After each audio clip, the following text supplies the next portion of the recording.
Preston Walsh thought he had committed the perfect crime. He had the high-powered job, the secret mistress, and a foolproof prenup that was supposed to leave his wife Simone with absolutely nothing. He spent months celebrating his victory before the divorce was even finalized, bragging that he was about to take her for everything she was worth. But he forgot one crucial detail: he never actually asked who her family was. When the judge finally asked the question that changed everything, Preston's laughter died instantly. "You are not going to believe the twist in this courtroom, nightmare." The cork of the Dom Perignon popped with a sound that echoed like a gunshot through the private dining room of the Golden Steer, the city's most pretentious steakhouse. Preston Walsh leaned back in the red leather booth, swirling the golden liquid in his crystal flute. He looked at the woman sitting across from him, Brittany, his executive assistant, and the reason his marriage was ending, and grinned.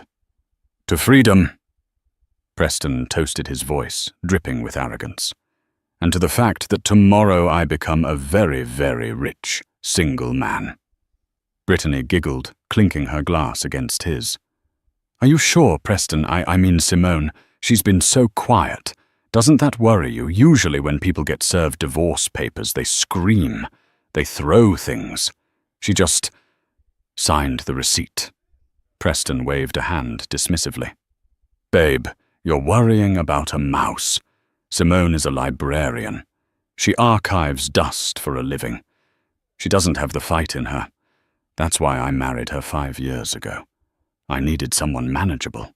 Someone who looked good on my arm at firm dinners, but didn't ask questions about where I was at night." He took a long sip of the champagne, savoring the taste of what he believed was total victory. "Besides," Preston continued, leaning in conspiratorially, "you're forgetting the prenup. My lawyers drafted it. It's ironclad. It creates a complete separation of assets acquired during the marriage if one party contributes less than 10% to the household income. Simone makes pennies. I make $500,000 a year. The house, the cars, the investments, it's all in my name, and the prenup keeps it that way." She walks away with her 2015 Honda Civic and her clothes. That's it. Brittany's eyes widened greedily. "So we keep the lake house." "We keep the lake house," Preston assured her. "We keep the downtown penthouse. We keep the portfolio. I'm telling you, tomorrow is just a formality." Judge Abernathy is presiding. He's old-school hard-nosed. He hates wasting time. He'll look at the prenup, bang his gavel, and Simone will be out on the street by noon. Preston checked his Rolex, a gift he had bought for himself using the joint savings account he had just drained. He felt like a king.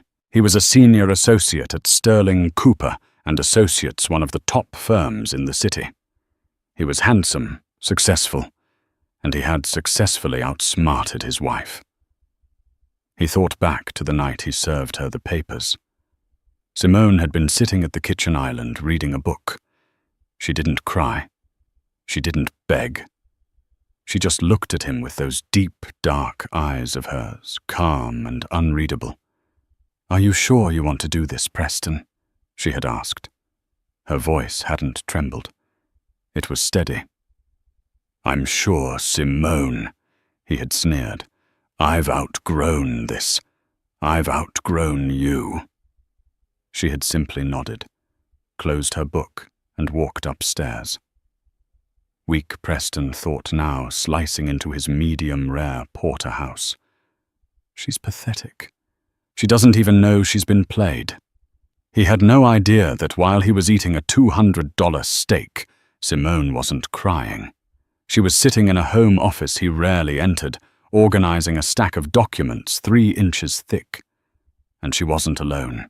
Simone Hayes stood in front of the mirror in the guest bedroom, adjusting the collar of her cream-colored blazer. She looked tired, but her eyes were sharp. For 5 years she had played the role Preston wanted, the quiet, supportive wife.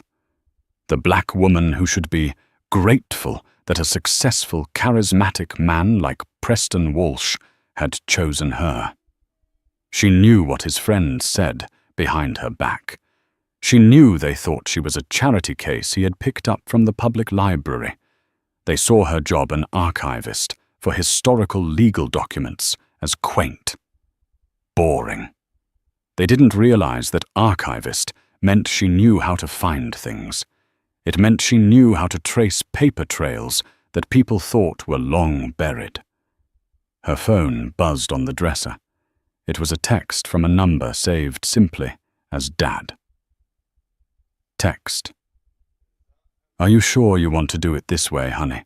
We can crush him before he even steps into the building. Simone typed back quickly. Reply. No. He needs to say it in court. He needs to be the one to dig the hole. I want him to feel it. Text. Understood. See you at 9 a.m. I love you. She put the phone away. She thought about the day she met Preston. He had come into the library looking for old property records for a case. He was charming then, or so it seemed. He had flirted with her, and she, being lonely and perhaps a bit naive, had been flattered. When he proposed 6 months later, he had presented the prenup with a smile. It's just standard babe, he had said. My firm requires it for all Partners Track associates. It just says what's mine is mine, and what's yours is yours. It protects both of us. He had assumed she wouldn't read the fine print. He assumed she wouldn't understand the clauses about intellectual property and equity holdings. He was right about one thing she hadn't argued. She signed it. But Preston had made a fatal error. He had used a template prenup from his own law firm, a template that had a very specific bad faith clause buried on Helfand. How 40.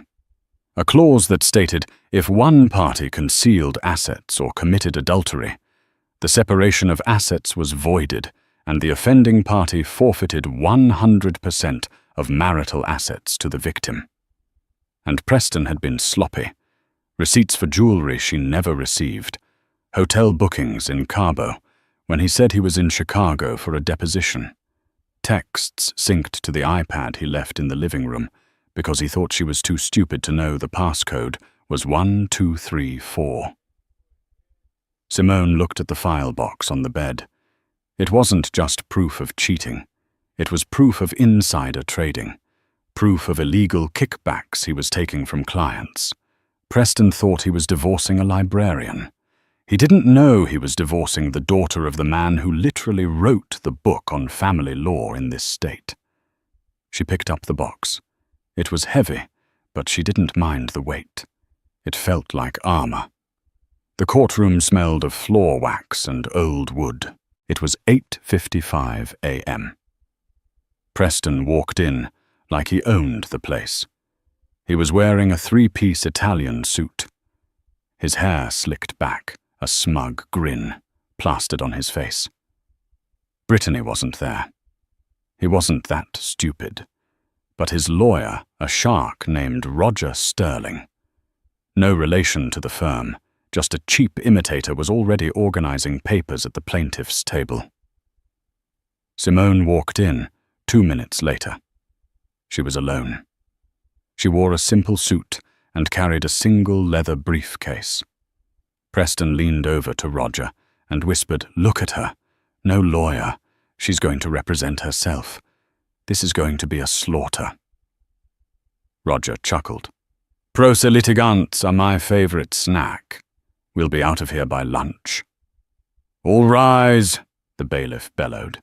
"The Honorable Judge Thomas Abernathy presiding." Judge Abernathy swept into the room. He was a terrifying man, 60 years old, thick grey eyebrows, and a reputation for having zero patience for foolishness. He sat down, adjusted his glasses, and glared at the room. "Docket number 4492, Walsh versus Walsh," the clerk announced. "Appearances," the judge grunted. "Roger Sterling for the plaintiff, Preston Walsh, Your Honor," Roger said, standing up and buttoning his jacket. "We are ready to proceed with a summary judgment based on the prenuptial agreement." "And for the defendant?" The judge looked at Simone. Simone stood up. Her voice was clear, lacking any of the timidity Preston expected. "Simone Walsh, representing herself, Your Honor, although I am reverting to my maiden name immediately." Preston snorted audibly. The judge shot him a look that could curdle milk. "Mr. Walsh," Judge Abernathy barked, "is something funny?" "No, Your Honor," Preston said quickly, though he was still smirking. "Just, my wife has a flair for the dramatic. She's a librarian, you see. She reads a lot of fiction." "Proceed, Mr. Sterling," the judge said, turning his attention back to the lawyer. Roger Sterling launched into his speech. "Your Honor, this is a simple case. The parties signed a prenuptial agreement 5 years ago. Mr. Walsh is the primary earner. Mrs. Walsh has contributed negligible income to the marriage. Per the agreement, Mr. Walsh retains the marital home, the investment accounts, and his retirement funds. We have prepared the order for your signature." Roger slid a paper across the bench. Preston tapped his fingers on the table, already thinking about the victory lunch. "I see," Judge Abernathy said, reading the document. He looked over his glasses at Simone. "Mrs. Walsh, do you contest the validity of this prenuptial agreement?" The room went silent. Preston watched her, waiting for the stuttering, the begging. "No, Your Honor," Simone said calmly. "I do not contest the validity of the agreement. In fact, I am relying on it." Preston frowned. "What does that mean? However?" Simone continued, opening her briefcase. Sterling seems to have omitted a few pages when he summarized the document for the court. Specifically, Article 14, Section B. Roger Sterling froze. He shuffled his papers frantically. "Article 14, Preston whispered aggressively. "What is she talking about?" "And," Simone raised her voice slightly, "I would like to submit evidence regarding the bad faith clause. I have here itemized credit card statements, hotel receipts, and sworn affidavits proving that Mr. Walsh has been maintaining a separate residence with a Miss Brittany Saunders for the past 8 months using marital funds." She walked forward and placed a thick binder on the judge's bench. The sound of the heavy binder hitting the wood was louder than the gavel. "Adultery," Roger Sterling said, trying to recover. "Your Honor, this is a no-fault divorce state. Alleged infidelity is irrelevant to the division of assets." "Not according to the contract you wrote, Roger," Simone said, turning to look at the lawyer. She didn't look at Preston. "The contract states that infidelity voids the asset protection clause for the offending party." Judge Abernathy flipped open the binder. He scanned the first page, then the second. His eyebrows went up. "Mr. Sterling," the judge said, his voice dropping an octave, which was a very bad sign. "Did you draft this prenuptial agreement?" My firm did, Your Honor, 5 years ago." "Then you should know what's in it," the judge snapped. "This clause is quite clear. If Mr. Walsh cheated, he doesn't just lose the protection, he forfeits his share, all of it." Preston's face went pale. He stood up, ignoring his lawyer's hand trying to pull him down. "That's a lie," Preston shouted. "She's lying. She's just a bitter housewife trying to squeeze me for cash. I make the money. It's my money." "Sit down, Mr. Walsh." The bailiff stepped forward. "I will not sit down." Preston yelled, his arrogance turning into panic. "She's nobody. She comes from nothing. She scrubbed books in a basement while I built a career. I'm a senior associate at Sterling Cooper. Do you know who I am?" The courtroom fell into a deadly silence. Simone finally turned to look at him. Her expression was one of pity. Judge Abernathy slowly closed the binder. He took off his glasses and rubbed the bridge of his nose. He looked at Preston with a mixture of disbelief and amusement. "Mr. Walsh," the judge said softly, "you just asked if I know who you are. The better question is, do you know who she is?" Preston blinked, sweating. "She's Simone. She's nobody." The judge leaned forward. "Counselor, you claim to be a top lawyer in this city. You work for Sterling Cooper and Associates." "Yes," Preston said, straightening his tie. "And do you know who the silent majority partner of Sterling Cooper and Associates is? Do you know who owns the building your office is in?" It's a holding company," Preston stammered. "Hayes Holdings." "Hayes," the judge repeated. "Does that name ring a bell, son?" Preston looked at Simone. Simone Hayes. The blood drained from his face so fast he looked like a ghost. "And," the judge continued, enjoying this way too much, "I believe the full name of the holding company is Maxwell Hayes International. Now I have a question for you, Mr. Walsh, and I want you to think very carefully before you answer." The judge pointed a gavel at Simone. "Who is your wife's father?" Preston Walsh stood frozen in the center of the courtroom, his mouth slightly ajar, looking like a fish pulled violently from the water. The air in the room felt heavy, charged with the static electricity of a disaster unfolding in slow motion. "Hayes," Preston whispered the name, tasting like ash in his mouth. He looked at Simone. She was no longer the quiet woman who archived dusty books. She was a statue of judgment, her eyes cold and hard. "Answer the question, Mr. Walsh." Judge Abernathy pressed, leaning back in his chair with the terrifying calmness of a predator toying with its food. "Who is your wife's father?" I don't know," Preston stammered, his arrogant facade cracking like cheap plaster. "She told me he was retired. She said he used to work in administration." Simone stepped forward, her heels clicking rhythmically on the parquet floor. "I told you he was in legal administration, Preston. I never lied. You just never asked for details because you were too busy talking about yourself." She turned to the gallery. The heavy oak doors at the back of the courtroom swung open. A man walked in. He was in his late 60s, wearing a suit that cost more than Preston's entire wardrobe. He moved with a cane, not out of weakness, but with the authority of a scepter. His presence sucked the oxygen out of the room. He had the same dark, intelligent eyes as Simone. It was Maxwell Hayes. Every lawyer in the city knew the face. Maxwell Hayes wasn't just a lawyer. He was a titan of industry. He had founded Hayes and Associates, which later acquired Sterling Cooper through a shell company. He sat on the board of the state bar. He was the kind of man who didn't just win cases. He decided if a case was even allowed to exist. Preston's lawyer, Roger Sterling, actually dropped his pen. It clattered loudly on the floor. "Mr. Hayes." Judge Abernathy nodded respectfully. "To what do we owe the pleasure?" "I'm just here to support my daughter, Thomas," Maxwell said, his voice deep and gravelly. He didn't look at the judge.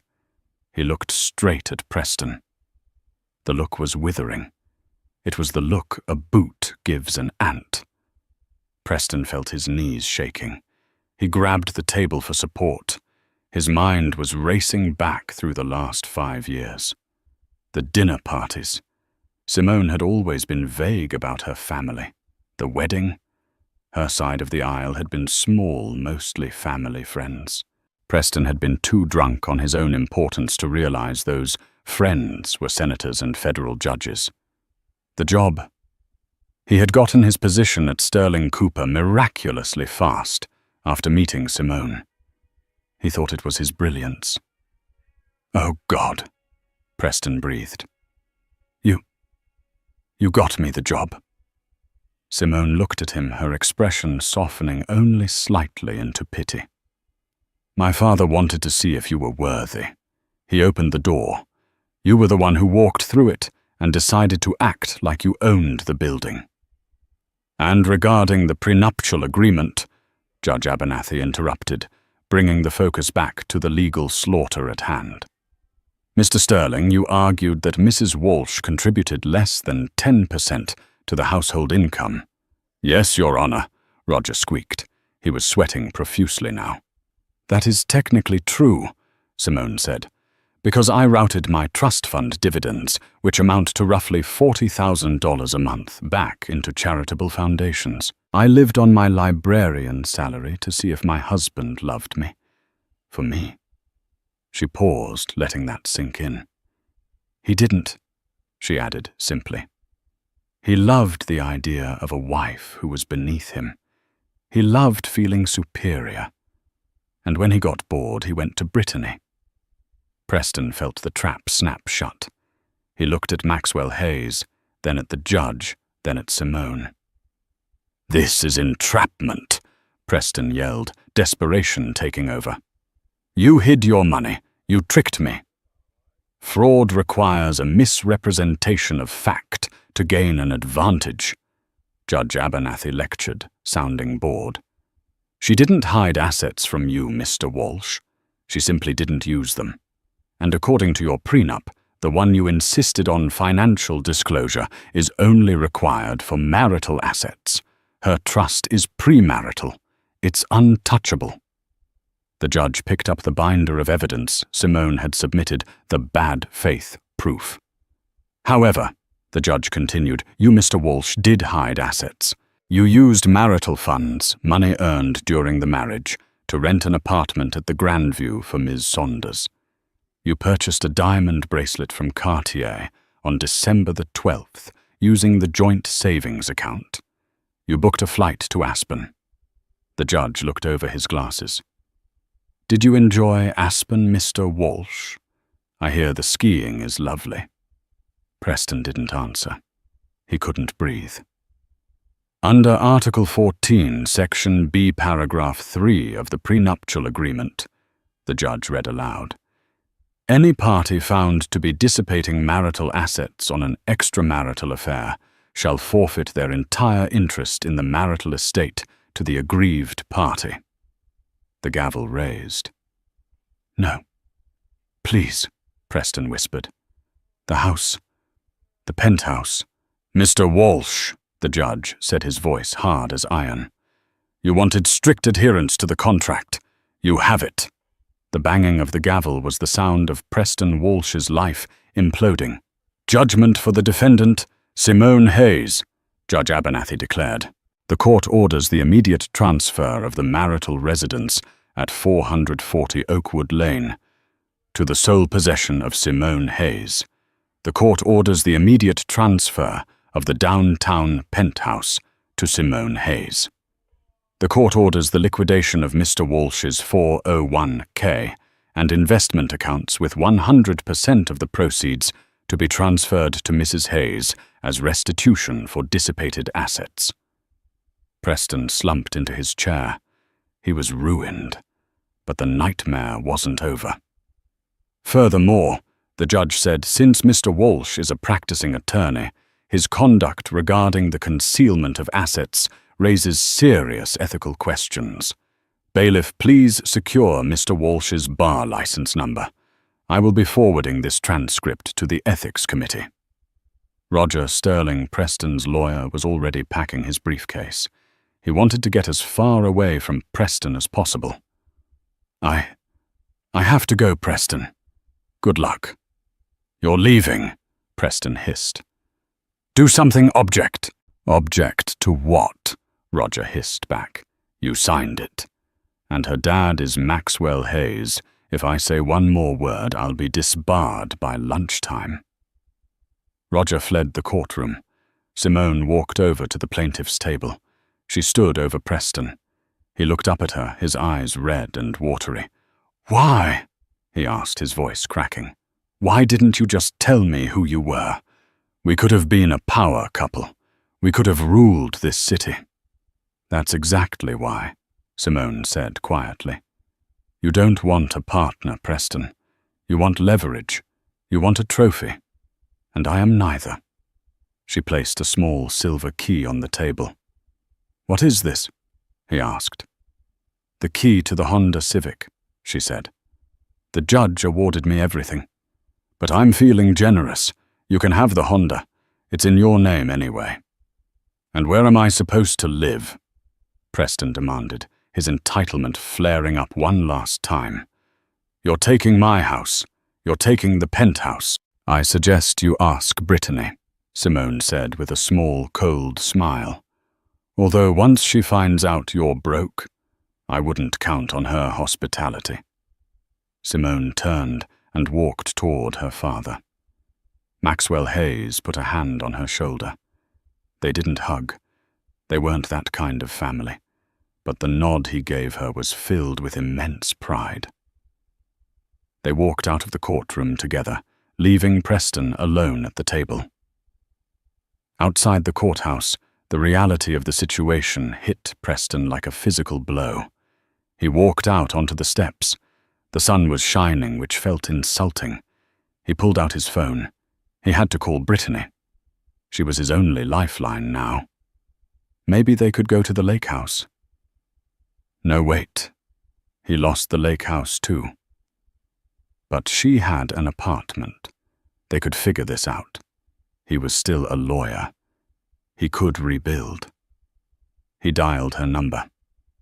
Hello. Brittany's voice was chirpy. Brittany, it's me, Preston said, loosening his tie. Listen, something happened in court. The judge, he was biased. It's a mess. What do you mean? Her voice sharpened instantly. I lost the house, Preston admitted, and the accounts. It's just a temporary setback I'm going to appeal. But I need to crash at your place for a few weeks until I get my bonus. There was a long silence on the other end. You lost the money, Brittany asked. Ideally just for now, Preston lied. But hey, we have each other, right? I'm coming over. Preston, Brittany said, her voice completely different now. Cold, detached. Don't come over. What, why? My landlord just called. He said the rent check bounced. The account you use to pay my rent. It's frozen, isn't it? Preston closed his eyes. The court order must have been immediate. Brittany, please. I can't date a broke guy, Preston, she said. I have standards. Don't call me again. Click. Preston stared at the phone. He was standing on the courthouse steps, wearing a $3,000 suit, with nowhere to go. A valet pulled up to the curb.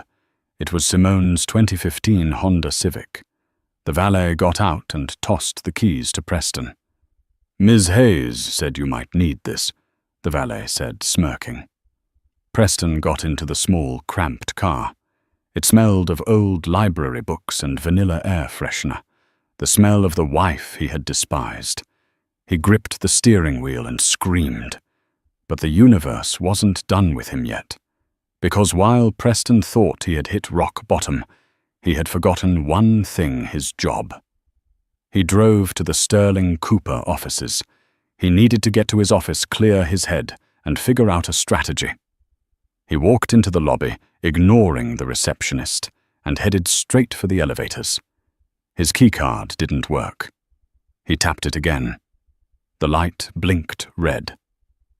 Mr. Walsh. Preston turned around. It was the head of security, a large man named Frank, who usually greeted him with a smile. Today Frank looked serious. He was holding a cardboard box. Frank, my card is demagnetized, Preston said, trying to project authority. Buzz me up. I can't do that, sir, Frank said. He held out the box. Your employment has been terminated effective immediately. We cleared out your personal effects. It's all in the box.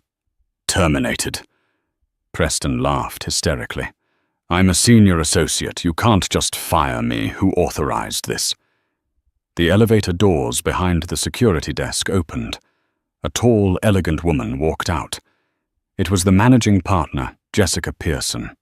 No relation to the TV show. Just a coincidence, but equally intimidating. I authorized it, Preston, Jessica said, walking over. Clause 4 of your employment contract. Conduct unbecoming of a representative of the firm. We just received a call from the State Ethics Board and from our majority shareholder, Maxwell, Preston whispered. Mr. Hayes was very clear, Jessica said. He does not want his daughter's ex-husband working in his building. You are banned from the premises, Preston. If you return, you will be arrested for trespassing. She turned on her heel and walked away. Frank shoved the box into Preston's chest. You need to leave, sir. Preston stumbled back out onto the street. He was holding a box containing a stapler, a picture frame face down, and a stress ball. He walked to the Honda Civic. He sat there for a long time. He had no wife, no mistress, no home, no job, and soon likely no law license. He started the car. The radio came on automatically. It was a cheerful pop song. He turned it off. He had one card left to play. He knew secrets about the firm. He knew about clients. If they were going to destroy him, he would take them down with him. He would become a whistleblower. He pulled out his phone again and dialed a reporter he knew at the City Chronicle. This is Preston Walsh, he said into the phone, his eyes manic. I have a story for you. About Sterling Cooper. About Maxwell Hayes. It's going to blow the lid off this town. He didn't notice the black SUV that had pulled up silently behind his Honda. Preston sat in the back booth of O'Malley's, a dive bar on the edge of town that smelled of stale beer and regret. He kept checking the door. The black SUV had followed him for 3 blocks before peeling off, but his heart was still hammering against his ribs like a trapped bird. He clutched the flash drive in his sweaty palm. This was his insurance policy. During his last few months at the firm, he had downloaded files just in case. He thought they were client lists, sensitive merger details, the kind of things that could ruin Sterling Cooper. A man in a rumpled trench coat walked in. It was Jack Reynolds, the investigative journalist from the City Chronicle. Jack looked tired, the kind of tired that comes from chasing corruption for 20 years. You look like hell, Walsh, Jack said, sliding into the booth opposite him. He didn't offer a handshake. I've had a bad day, Preston snapped. But it's about to get worse for Maxwell Hayes. Jack signaled the bartender for a coffee. Maxwell Hayes is a pillar of the community, Preston. You better have something solid. If you dragged me out here for gossip because your wife dumped you, I'm leaving. She didn't dump me. Preston lied, his ego still fighting a losing battle. I'm the victim here. They set me up. But I have the proof of their dirty dealings right here. He slid the flash drive across the sticky table. Jack picked it up, eyeing it skeptically. He pulled a battered laptop from his bag, booted it up, and inserted the drive. Preston watched Jack's face, waiting for the widening eyes, the shock, the realization that Preston Walsh was the hero of the story. Jack clicked through the files. He read for a minute, then 2. He frowned. Preston, Jack said slowly. Have you actually read these documents? I skimmed them, Preston said impatiently. It's the Oakhaven merger. They buried the environmental report. It's illegal. Yes, Jack said, turning the laptop screen toward Preston. It is illegal. But look at the signature on the compliance sign-off. Preston squinted at the screen. At the bottom of the environmental waiver, there was a digital signature. Preston Walsh. And here, Jack said, opening another file, the authorization for the offshore wire transfer to the Cayman Islands Shell Company. Authorized by Preston Walsh. Preston felt the blood drain from his face. No, I didn't sign that. That's my digital signature, but I never saw those documents. They must have used my login. Jack closed the laptop. He looked at Preston, not with excitement, but with pity. You really don't get it, do you? Jack said softly. They didn't just fire you today, Preston. They've been setting you up for years. What? Maxwell Hayes isn't stupid, Jack explained. Big firms, they always have a fall guy. Someone ambitious, arrogant, and not detailed-oriented. Someone who signs things without reading the fine print because he's too busy looking at himself in the mirror. They routed the dirty work through your account. If the SEC ever came looking, Hayes is clean. You are the one holding the bag. Preston stared at his hands. So, if you release this, Jack said, standing up and packing his laptop. I don't write a story about Maxwell Hayes being corrupt. I write a story about Preston Walsh confessing to massive corporate fraud and environmental negligence. Jack tossed the flash drive back onto the table. I can't use this, Preston, unless you want to go to federal prison for 20 years. My advice, burn it and run. Jack walked out of the bar. Preston sat there paralyzed. He wasn't a whistleblower. He was the patsy. Simone knew. She must have known. That's why she looked at him with pity in the courtroom. She knew he was walking around with a target on his back, thinking it was a cape. He grabbed the flash drive and ran out to the parking lot. He needed to destroy it. He needed to get out of the city. He reached the Honda Civic. He fumbled for his keys.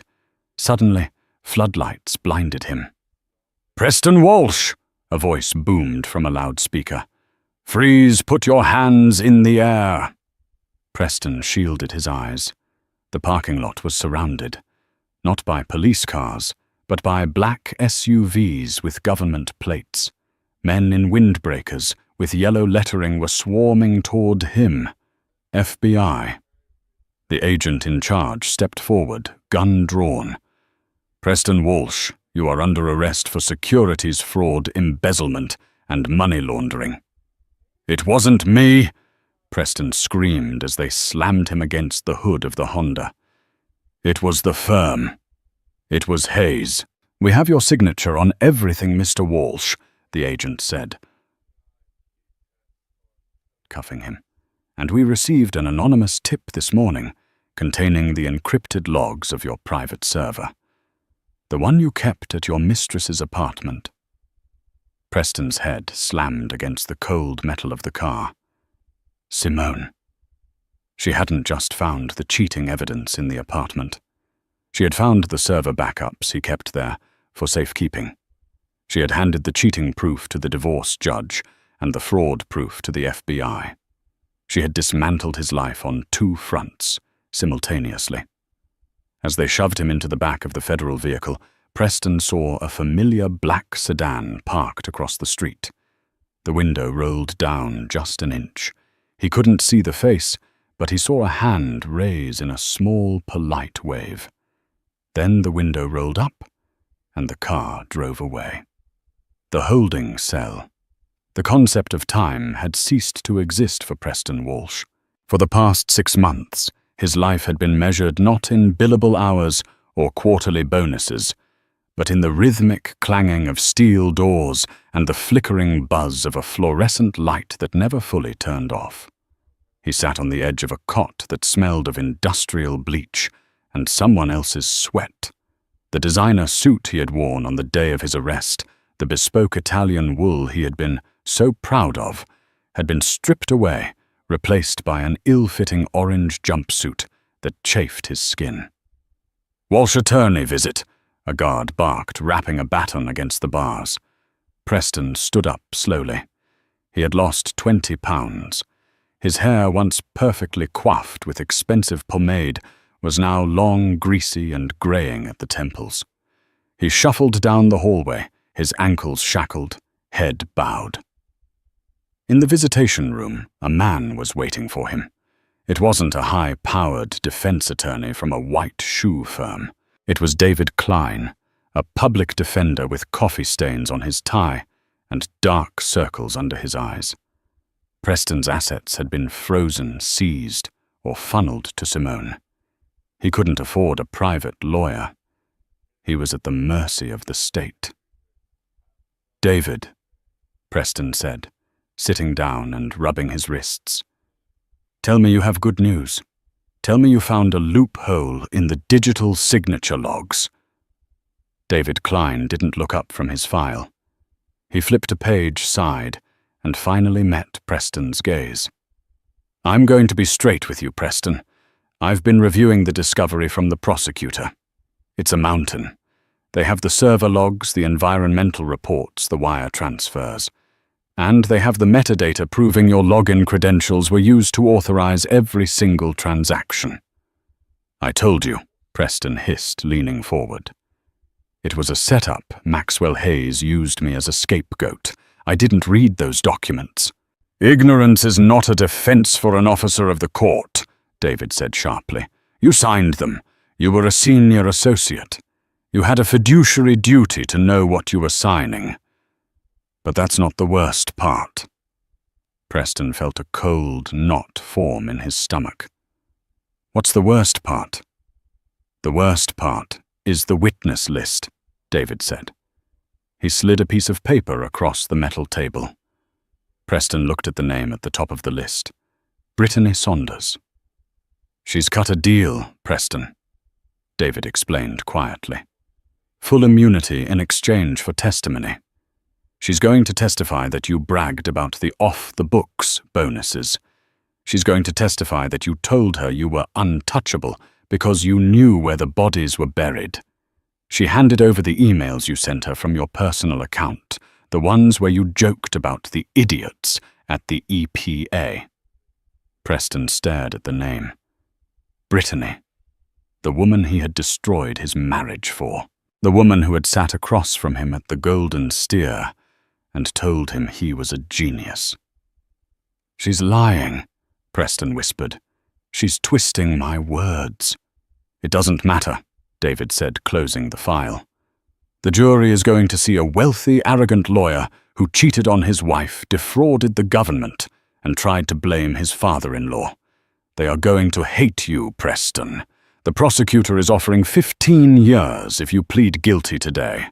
If we go to trial, you're looking at 25 minimum." "I am not pleading guilty." Preston snarled, a flash of his old arrogance returning. "I am Preston Walsh. I can talk my way out of anything. Put me on the stand. I'll charm the jury. I'll make them see the truth." David looked at him with a mixture of pity and disbelief. "Preston, don't do this. You're not the smartest guy in the room anymore. You're the defendant." "We go to trial," Preston said, leaning back. "I'll represent myself if I have to." The trial of the century. The trial lasted 3 weeks, and it was a bloodbath. Preston had insisted on taking an active role in his defense, whispering frantically to David Klein, passing notes, and occasionally trying to stand up and object, only to be admonished by Judge Hawthorne, a federal judge who had even less patience than Judge Abernathy. The courtroom was packed every day. The press was there, hungry for the story of the golden boy who fell from grace. But the person Preston looked for every day, Simone was never there. She didn't come to gloat. She didn't come to cry. She simply didn't care enough to show up. That indifference hurt more than hatred. Then came the day of Brittany's testimony. She walked to the stand, looking modest, wearing a grey cardigan and little makeup. She looked innocent, vulnerable. "Ms. Saunders," the prosecutor. A sharp woman named Sarah Jenkins began. "Can you tell the court about your relationship with the defendant?" "We were involved," Brittany said softly, wiping a fake tear. "He told me his marriage was over. He told me his wife was cruel to him. I didn't know he was using me." Preston gripped the defense table so hard his knuckles turned white. "Liar," he thought. "You asked for the Cartier bracelet. You picked out the condo. And did Mr. Walsh ever discuss his work at Sterling Cooper?" "Yes." Brittany nodded. "He drank a lot. When he was drunk, he would laugh about how easy it was to move money around. He called it the shell game. He said he was smarter than the partners. He said he was going to take the firm for everything it had, just like he was taking his wife." The jury turned to look at Preston. Their faces were stony, disgusted. "He used to keep a server in my apartment," Brittany continued. "He told me it was for video games. I didn't know it was full of illegal bank transfers until the FBI showed me. I felt so betrayed. I was just a pawn in his game." "Objection," Preston shouted, standing up. "She's lying. She spent the money. She knew everything." "Sit down, Mr. Walsh," Judge Hawthorne bellowed.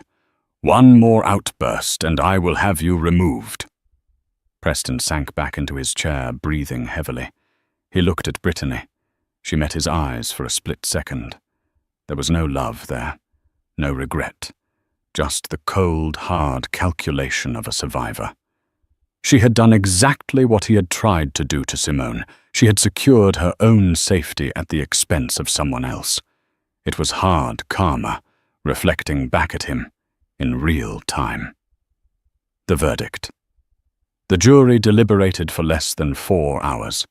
When the foreman stood up to read the verdict, the room went deadly silent. Preston stood, trembling. He looked at the 12 strangers who held his fate in their hands. "In the matter of the United States of America versus Preston Walsh." The foreman read, his voice steady.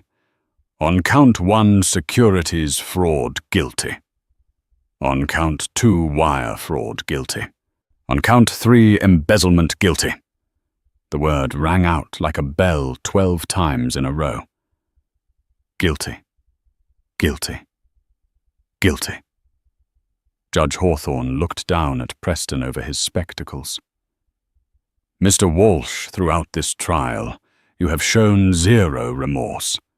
You have blamed your colleagues, your ex-wife, your mistress, and even the system itself. You used your knowledge of the law to break it, and you used your position of power to exploit those around you." The judge paused, letting the weight of the moment settle. "It is the judgment of this court that you be sentenced to a term of 15 years in a federal penitentiary without the possibility of parole for the first 12 years. You are also ordered to pay restitution in the amount of $4 million. Court is adjourned." The gavel banged. Preston's legs gave out. He collapsed into the chair, his head in his hands. 15 years. He would be nearly 50 years old when he got out. His career was gone. His reputation was incinerated. He was nothing. As the bailiffs hauled him up to cuff him, he looked toward the back of the courtroom. The doors were opening. Standing there just for a moment was Maxwell Hayes. Maxwell didn't smile. He didn't wave. He just watched. He watched the man who had tried to hurt his daughter get dragged away in chains.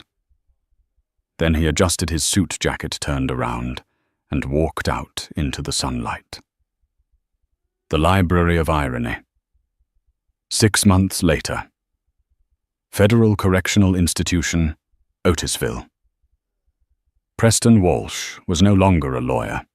He was inmate number 89,402. His days of arguing motions and sipping champagne were replaced by a routine of mind-numbing repetition. Wake up at 6 a.m. Count. Breakfast, watery oatmeal. Work duty. Lunch. Yard. Count. Dinner. Sleep. Because he was educated, the warden had assigned him to the prison library. It was a cruel joke. Preston, who had mocked Simone for being a librarian for archiving dust, was now spending 8 hours a day taping the spines of tattered paperback novels and organizing legal textbooks for inmates who were trying to appeal their own sentences. The library was small-smelling of mildew and old paper. It was Preston's own personal purgatory. One Tuesday afternoon, a shipment of donated books arrived. It was Preston's job to catalogue them. He worked mechanically stamping the inside covers. The Great Gatsby, stamp. To Kill a Mockingbird, stamp. Introduction to Family Law. He paused. He held the textbook in his hands. It was an old edition, heavy and worn. He remembered studying this exact book in law school. He remembered how he had felt back then, full of promise, convinced he would rule the world. He opened the front cover to place the prison's property stamp.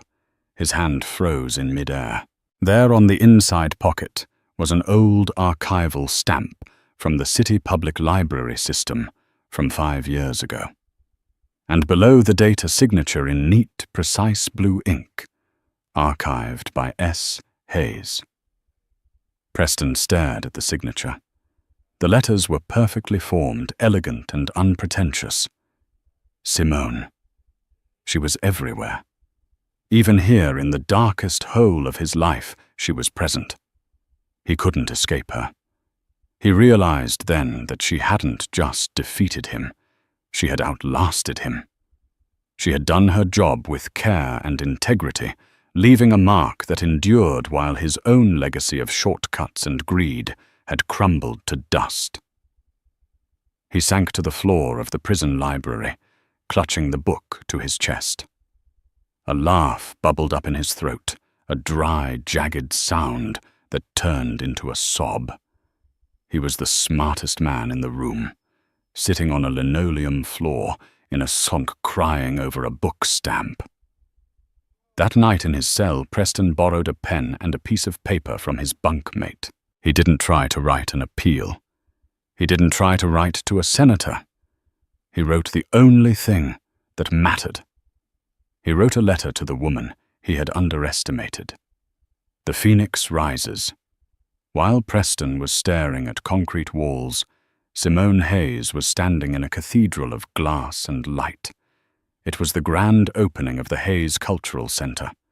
The building was magnificent, a modern architectural marvel designed to house the largest collection of African-American legal history in the country. It was Simone's passion project, funded by her trust fund, and the massive settlement she had received from the dissolution of Sterling Cooper's assets. The atrium was filled with the city's elite. But this time they weren't there for Preston. They were there for her. Simone wore a dress of royal blue that seemed to shimmer under the lights. She moved through the crowd with a grace that commanded respect. She wasn't hiding in the corner anymore. She was the hostess, the visionary. Simone. She turned to see her father Maxwell approaching. He looked older, relying more on his cane, but his eyes were bright with pride. "Dad," she smiled, taking his arm. "What do you think? Did we get the lighting right in the gallery?" "It's perfect," Maxwell said, looking around. "Your mother would have loved it." "I think so too," Simone said softly. Maxwell reached into the inner pocket of his tuxedo. "I have something for you. It came to the old office address. Security screened it. It's from Otisville." The mood shifted instantly. Simone looked at the envelope. It was cheap, rough paper. The return address was a string of numbers and the name Walsh. "Do you want me to throw it away?" Maxwell asked. "You don't have to read it." Simone hesitated. For a moment she felt a flicker of the old fear, the fear of his judgment, his voice in her head telling her she wasn't enough. But then she looked around the room. She looked at the building she had built. The fear evaporated. "No," she said. "I want to read it." She stepped into a quiet alcove near the garden entrance and tore open the envelope. Simone. "I have a lot of time to think in here." The silence is loud. I think about the dinners where I talked over you. I think about how I laughed when you said you liked your job. I called it boring. I called it small. Today I was assigned to the prison library. I found a book. You archived it 5 years ago. I saw your signature. I realized something today that I should have realized 5 years ago.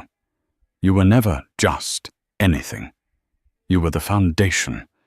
I was trying to build a skyscraper on a swamp, and I blamed the ground for sinking. The judge asked who your father was. I thought that was the moment I lost. But I was wrong. I lost the moment I decided you were someone I could use instead of someone I could love. I'm not asking for forgiveness. I can't afford it, and you shouldn't give it.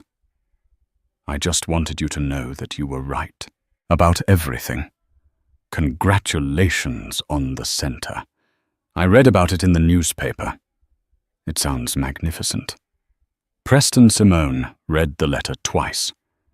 She didn't feel anger. She didn't feel triumph. She felt a profound sense of release. It was the final confirmation. The ghost that had haunted her, the voice that said she was boring, plain, unlovable, was gone. The man who owned that voice was sitting in a cell taping books, finally understanding the value of her work. Maxwell was watching her from a distance, looking concerned. Simone folded the letter. She walked over to him.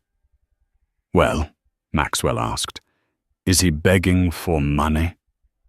"No," Simone said. "He's just remembering." She looked at a trash can near the entrance. She held the letter over it. "Are you going to keep it?" Maxwell asked. "Frame it. Proof that you won." Simone dropped the letter. It fluttered down into the darkness of the bin, landing on top of a discarded cocktail napkin. "No," Simone said, her voice clear and strong. "I don't need a souvenir from a life I've outgrown.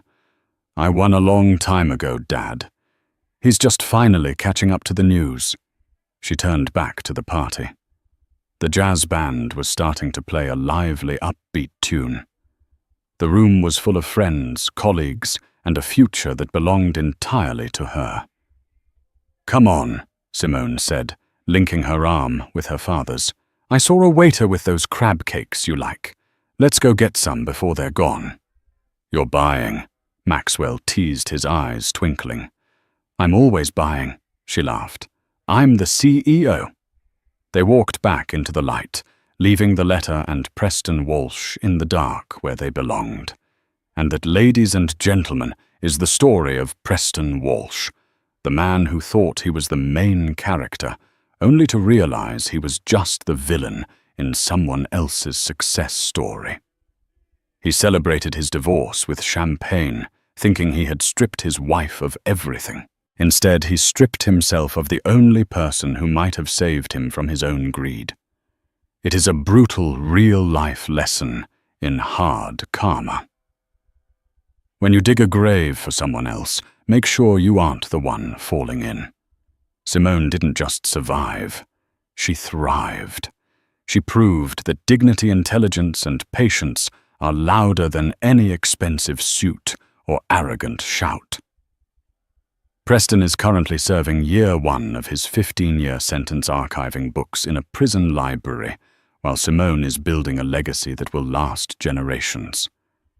Now I have a question for you. Do you think Preston's realization in prison was genuine, or was he just feeling sorry for himself because he got caught? And have you ever seen hard karma hit someone this hard in real life? Tell me your stories in the comments below. If you enjoyed this long-form story of betrayal and justice, please smash that like button, subscribe, and hit the bell icon so you never miss a new upload. We bring you the best drama stories every single day. Thanks for watching, and see you in the next video.